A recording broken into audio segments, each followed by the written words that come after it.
Assalamualaikum warahmatullahi wabarakatuh.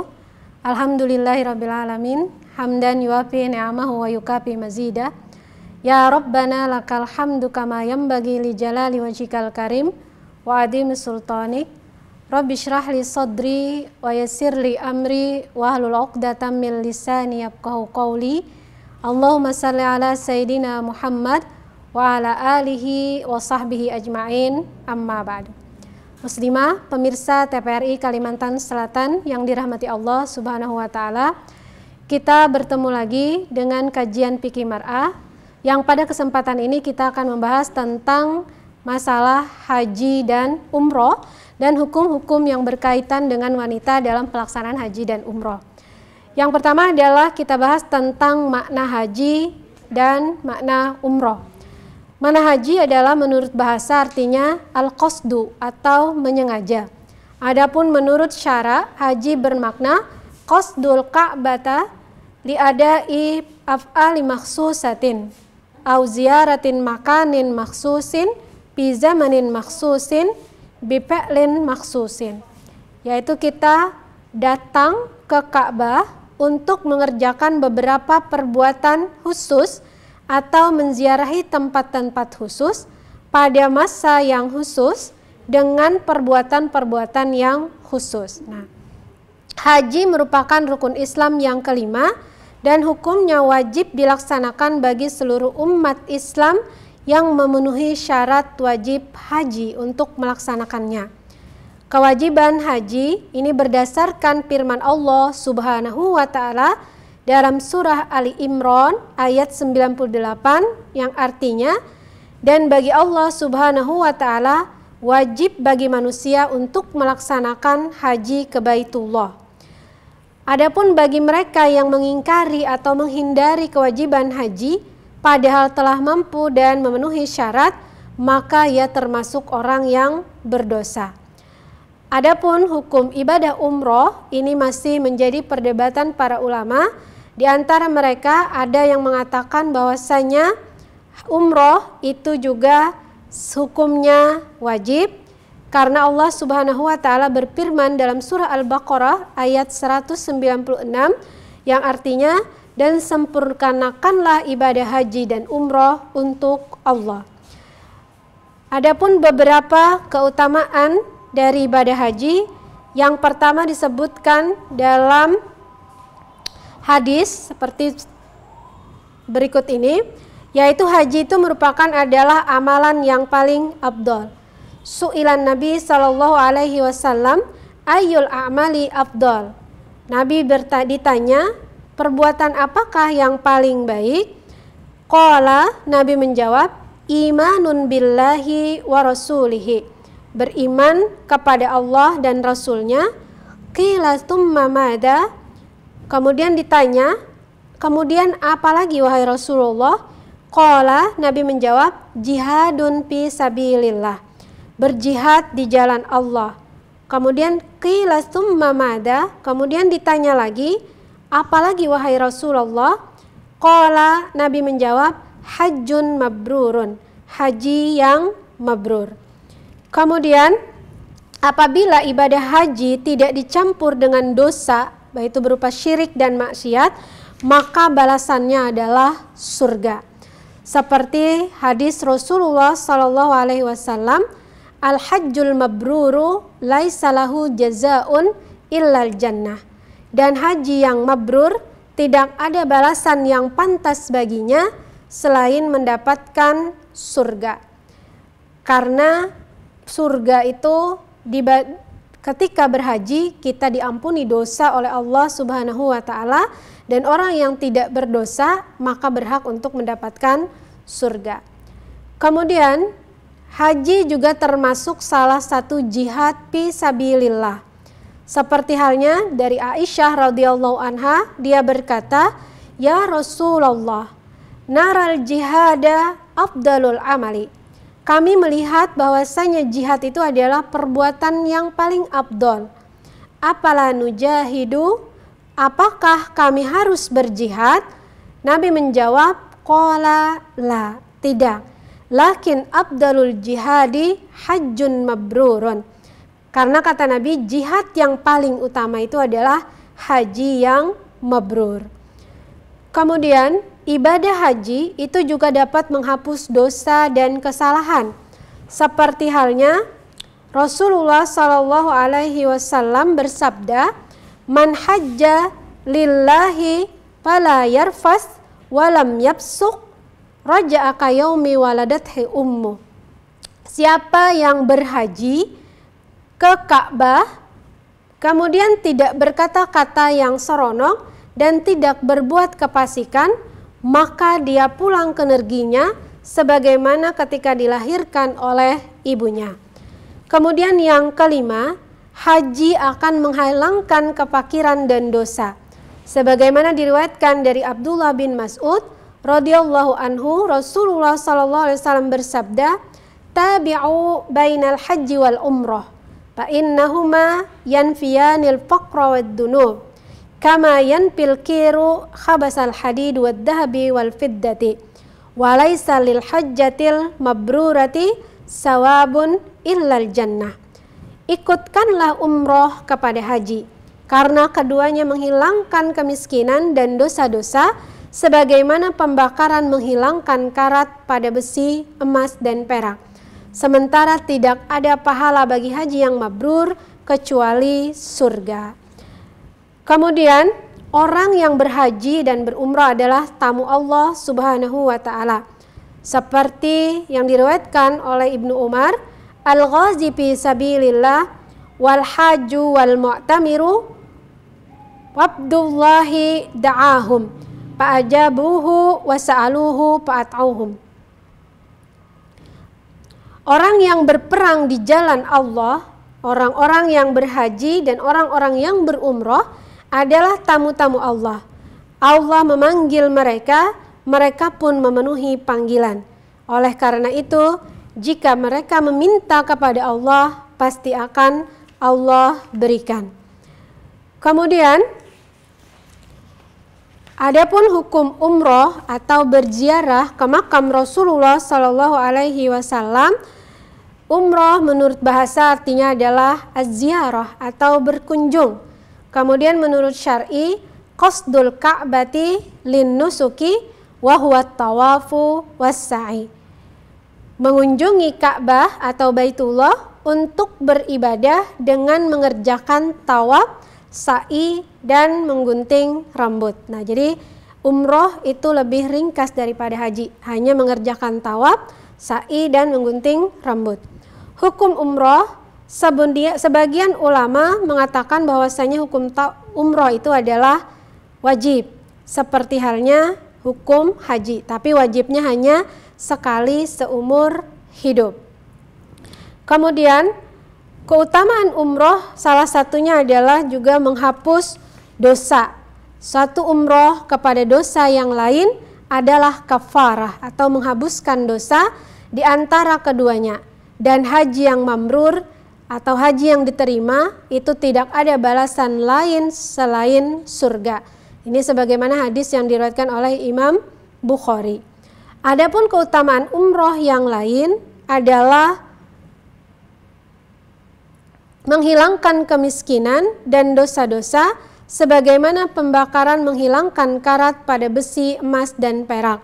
Sementara tidak ada pahala bagi haji yang mabrur kecuali surga.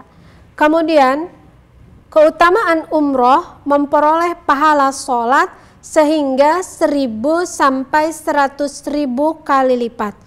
Pahala sholat di Masjid Nabawi itu bisa bernilai 1000 kali lipat, sedangkan di Masjidil Haram 100.000 kali lipat. Kemudian adapun adab ziarah ketika kita ke makam Rasulullah Sallallahu Alaihi Wasallam, yang pertama adalah mendahulukan kaki kanan dan membaca doa masuk masjid, yaitu Allahumma ftahli abwaaba rahmatik. Kemudian sholat tahiyatul masjid, kemudian menuju makam Rasulullah Sallallahu Alaihi Wasallam dengan mengucapkan salam, Assalamualaikum ahlud diyar minal mu'minina wal muslimin wa inna insyaallah bikum lahikun nas'alullahu lana walakum al-afiyah. Nah, itu adalah pengertian atau definisi dari haji dan umroh serta adab berziarah ke makam Rasulullah Sallallahu Alaihi Wasallam. Nanti kita akan bahas hukum-hukum yang berkaitan dengan wanita dalam pelaksanaan haji dan umroh setelah jeda berikut.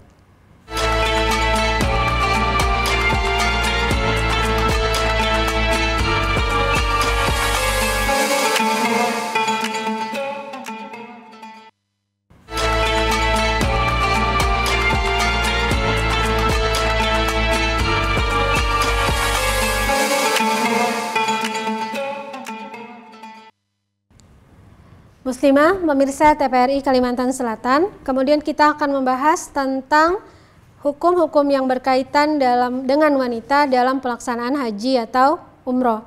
Yang pertama adalah tentang pakaian ihram. Apakah pakaian ihram wanita itu harus berwarna putih? Dalam hal ini tidak ada hadis atau riwayat dari ulama terdahulu yang mengatakan pakaian ihram wanita itu haruslah berwarna putih. Jadi boleh dalam berihram itu memakai pakaian yang berwarna, misalnya hitam, hijau, biru, ungu, atau warna-warna lain. Tapi yang perlu kita garis bawahi bahwasanya pakaian ihram itu haruslah yang menutup aurat sempurna, yang desainnya simpel dan nyaman, serta tidak mengganggu ketika kita melaksanakan ibadah di tanah suci Mekah. Kemudian, apakah boleh menggunakan sarung tangan untuk menutup punggung tangan? Nah, salah satu hal juga yang masih menjadi perbedaan pendapat ulama yaitu mengenai hal ini. Sebagian ulama berkeyakinan bahwasanya aurat wanita itu adalah seluruh badan kecuali wajah dan telapak tangan.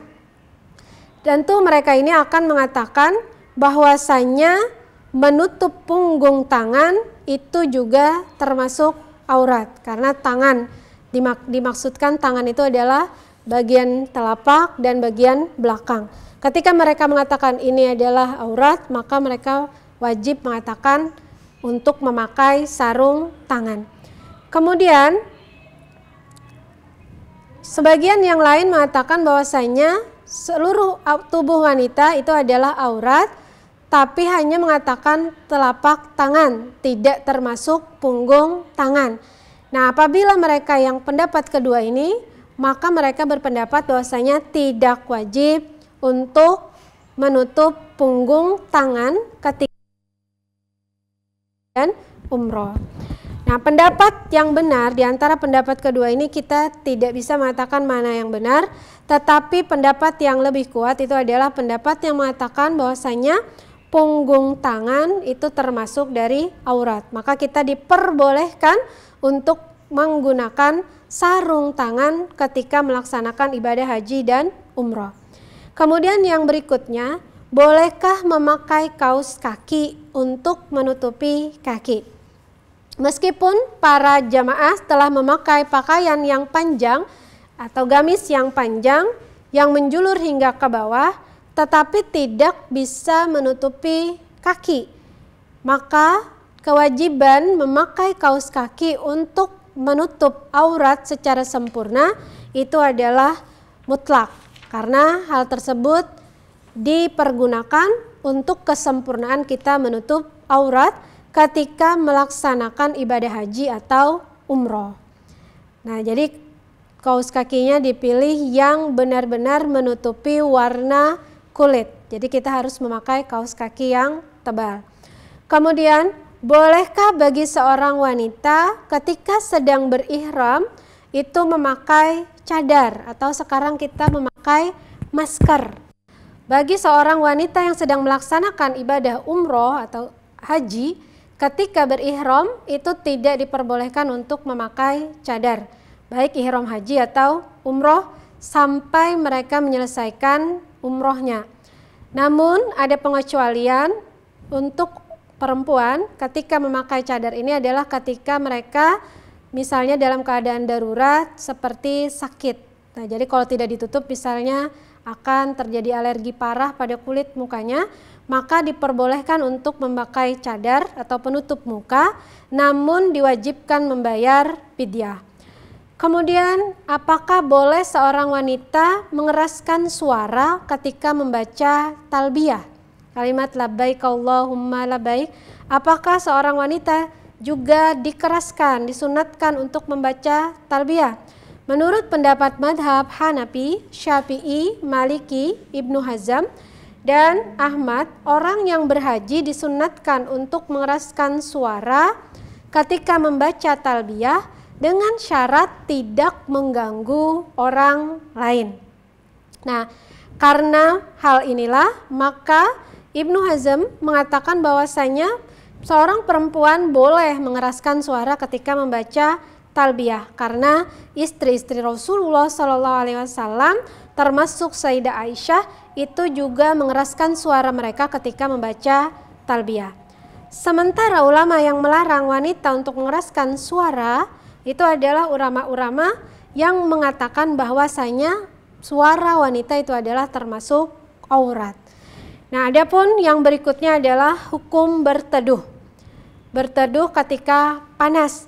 Bolehkah wanita muslimah yang melaksanakan haji atau umroh berteduh di bawah atap atau dinding atau pohon atau kemah?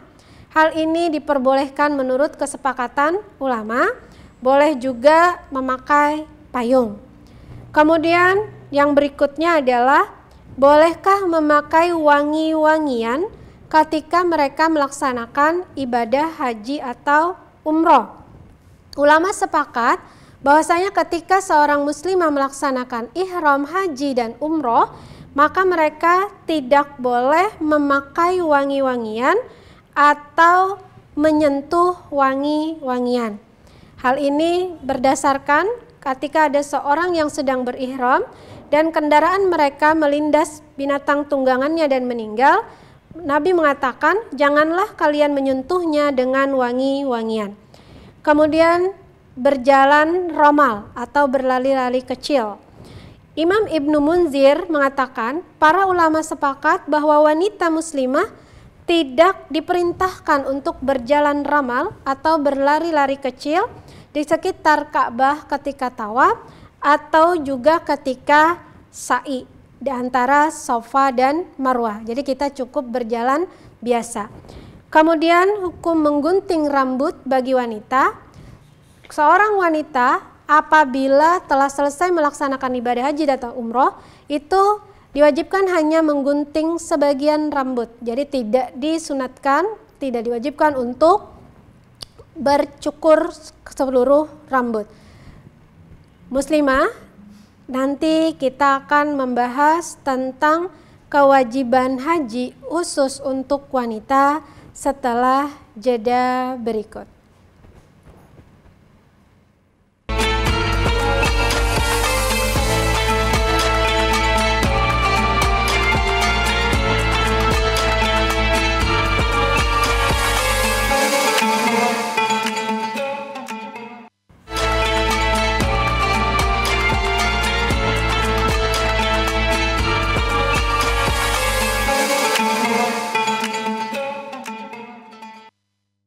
Muslimah pemirsa TPRI Kalimantan Selatan, yang berikutnya yang akan kita bahas adalah tentang kewajiban haji untuk wanita.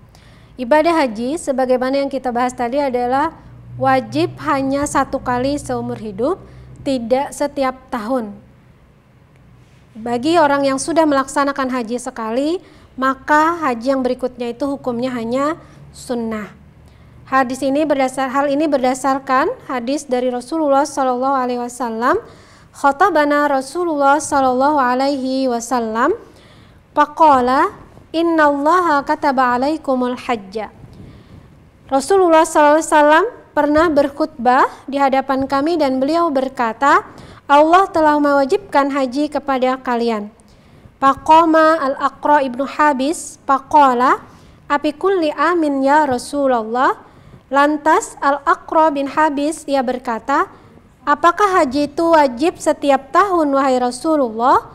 Beliau bersabda, lau qultuha lawajabat al-hajju marratan famazada fahuwa tatawwu'an.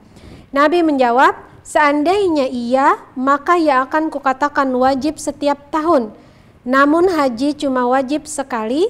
Siapa yang lebih dari sekali, maka itu hanyalah haji yang sunnah. Nah, dalam penyelenggaraan ibadah haji ada 5 syarat umum yang mesti dipenuhi oleh para jamaah haji.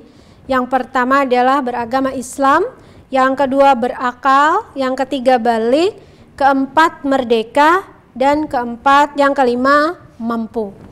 Adapun syarat khusus untuk wanita itu mempunyai beberapa syarat tambahan. Yang pertama adalah adanya mahram atau izin dari suami, dan wanita itu tidak dalam masa iddah yang melarang dia untuk bepergian keluar rumah. Mahram secara syar'i adalah orang yang hukumnya haram untuk dinikahi untuk selama-lamanya. Di antara yang dinamakan mahram itu adalah ayah, kakek, paman, saudara, anak, cucu, keponakan, bahkan termasuk mertua dan saudara susuan. Nah, mayoritas ulama mensyaratkan bagi wanita untuk melaksanakan ibadah haji adalah mempunyai mahram. Dasar dari syarat ini adalah hadis Rasulullah SAW dari Ibnu Abbas radhiyallahu anhu. Nabi berkata, janganlah sekali-sekali seorang laki-laki berduaan dengan perempuan kecuali dengan ditemani mahramnya. Lalu seorang laki-laki bangkit seraya berkata, wahai Rasulullah, istriku berangkat hendak menunaikan ibadah haji, sementara aku diwajibkan untuk mengikuti perang ini dan ini. Lalu Nabi bersabda, kalau begitu, kembalilah dan tunaikan haji bersama istrimu. Hadis ini diriwayatkan oleh Bukhari dan Muslim. Namun keikutsertaan suami atau mahram ini tidaklah menjadi syarat mutlak bagi sebagian ulama, diantaranya madhab Maliki dan Syafi'i. Karena menurut mereka bisa saja seorang wanita pergi mengadakan ibadah haji berhari-hari atau bahkan berminggu-minggu meski tanpa disertai oleh mahram. Madhab Syafi'iyah menyebutkan, asalkan seorang wanita pergi haji bersama rombongan wanita yang bisa dipercaya, misalnya teman-teman seperjalanan sesama wanita, maka wanita tersebut diperbolehkan untuk menunaikan ibadah haji. Bahkan hukum wajibnya tetap wajib. Dasar dari kebolehan ini adalah asalkan keadaan tersebut aman dan tidak mengurangi kehusyuan dalam beribadah. Kemudian yang perlu kita catat dalam kebolehan wanita berpergian melaksanakan ibadah haji tanpa mahram tapi mengikuti sekelompok orang ini adalah hanya untuk haji yang wajib saja. Adapun haji yang sunnah atau umroh yang sunnah maka tidak diperbolehkan. Muslimah, pemirsa TVRI Kalimantan Selatan, demikian hal-hal yang berkaitan dengan pelaksanaan ibadah haji dan umroh bagi wanita muslim. Semoga bisa kita jadikan acuan ketika kita melaksanakannya. Kita tutup dengan sama-sama berdoa. Subhanakallahumma wa bihamdik, astaghfiruka wa atubu ilaik. Assalamualaikum warahmatullahi wabarakatuh.